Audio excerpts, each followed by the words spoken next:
Bon, je vais vous montrer un peu l'étendue des dégâts. Ça fait de la peine.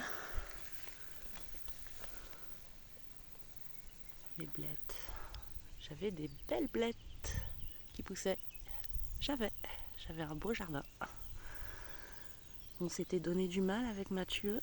J'y ai passé presque toutes mes journées, malgré mes problèmes de santé, pour faire un beau jardin. Les 3/4 des plantes sont hachées menues. Bon, tout ce qui est plantes vivaces et les arbres, ça va repartir. Ils n'en seront que plus beaux l'année prochaine. Mais le pêcher, plus de feuilles. Même les fleurs. Ça, c'est des pavots de Californie. Bon, voilà. Les choux. Les artichauts. Les artichauts. J'avais semé une centaine de plants que j'ai mis au jardin. 2 variétés différentes. Mine de rien, ça coûte cher un plant d'artichaut, quoi. Vaut mieux les faire soi-même. Bon, j'espère que certains vont repartir. Alors très honnêtement, j'ai pas le courage de passer 3 jours à tout tailler, tout nettoyer et cacher la misère en espérant que ça reparte. Ça m'était déjà arrivé il y a une dizaine d'années, en 2014 je crois. Une grosse grêle en juillet qui avait détruit nos 900 plants de tomates dans le Berry. On a passé 3 jours à tout tailler, traiter, mettre de la bouillie bordelaise, du bicarbonate de soude, tout ça, pour qu'au final tout chope le mildiou, rien n'est reparti. C'était une année un peu vite. Regardez même mes oignons, des beaux oignons semés. Voilà les oignons déchiquetés. Alors eux ils vont repartir je pense.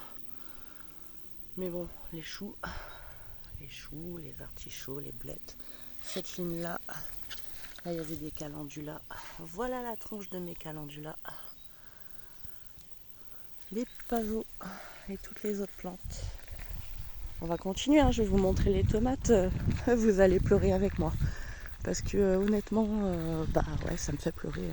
J'y peux rien. Regardez mes belles tomates. Alors moi qui étais fière de me dire j'ai sélectionné les bonnes variétés pour faire pousser à 1200 mètres d'altitude, parce que l'année dernière on n'avait rien eu dehors au niveau des tests de tomates, que j'avais fait regarder les blettes épinards derrière. Donc ça c'est les blettes épinards, hachées menu, les tomates, voilà, les belles tomates. C'est arraché. Bon, je vais pas m'embêter à tailler, à traiter, regardez-moi ça. Alors à la personne, je vais faire une dédicace, qui m'a dit qu'il fallait pas que je me plaigne parce que j'avais pas eu de la grêle de 6 à 8 cm, regarde les mois de travail. Après tu vas me dire qu'il faut pas que je me plaigne. Regarde.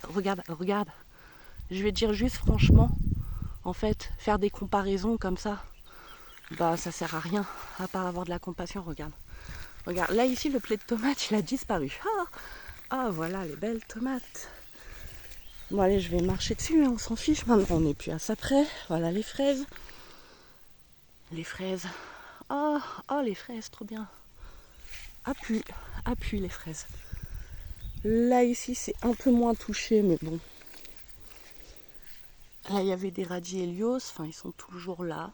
Ça devrait repartir.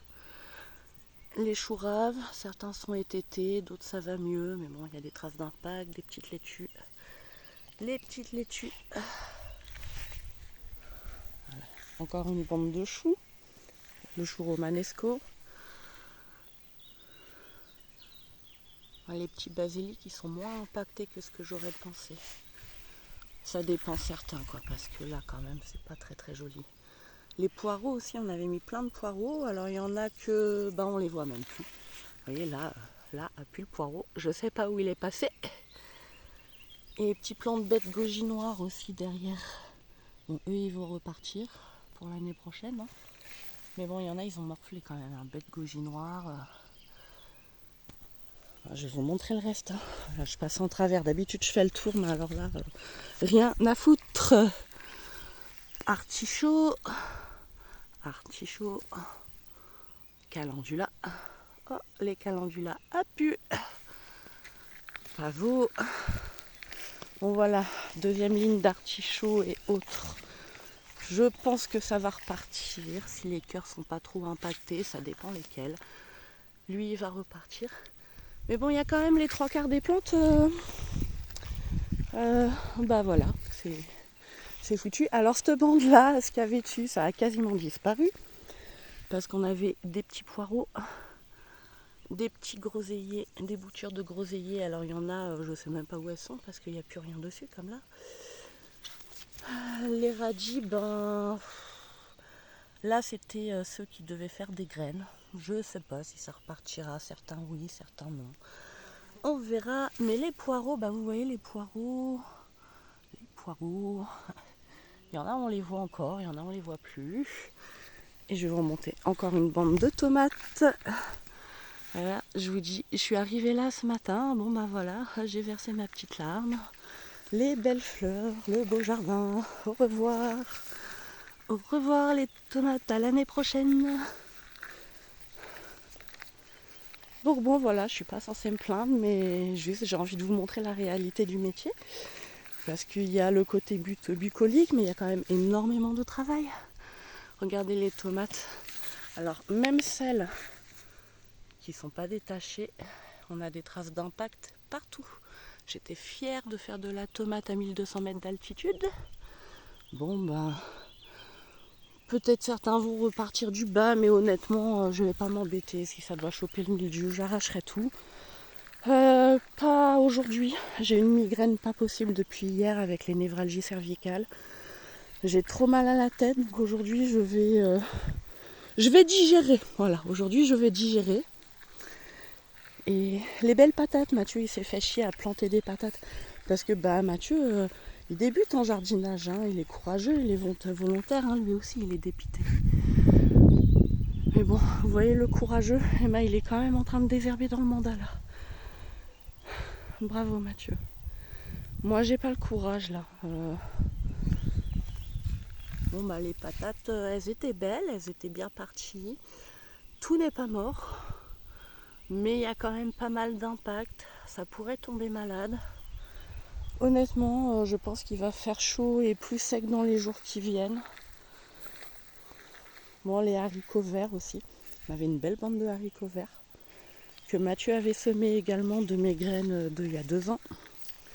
C'était tout bien parti, tout bien germé, toutes les belles graines, les haricots.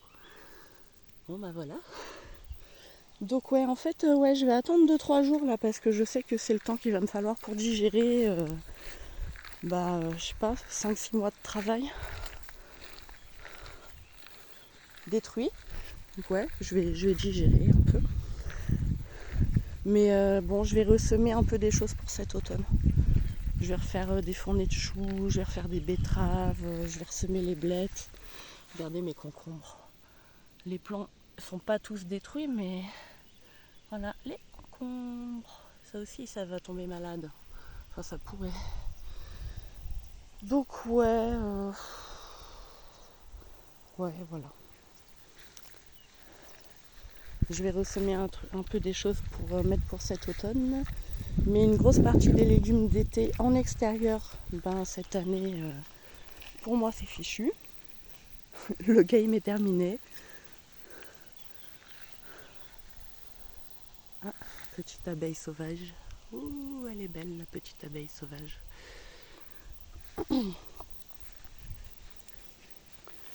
Bon, après, je vous rassure, hein, tout ce qui n'est pas mort, je vais quand même continuer à entretenir. J'abandonne pas la saison. D'autant plus que dans la serre, la végétation va bien. Par contre, la serre, elle a morflé. On a été voir tout à l'heure et on a plein de points d'impact un peu partout.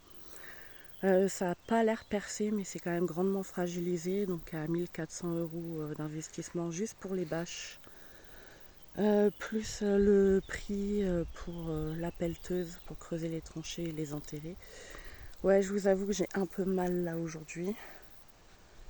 Donc je sais pas, je vous tiendrai au courant. On verra.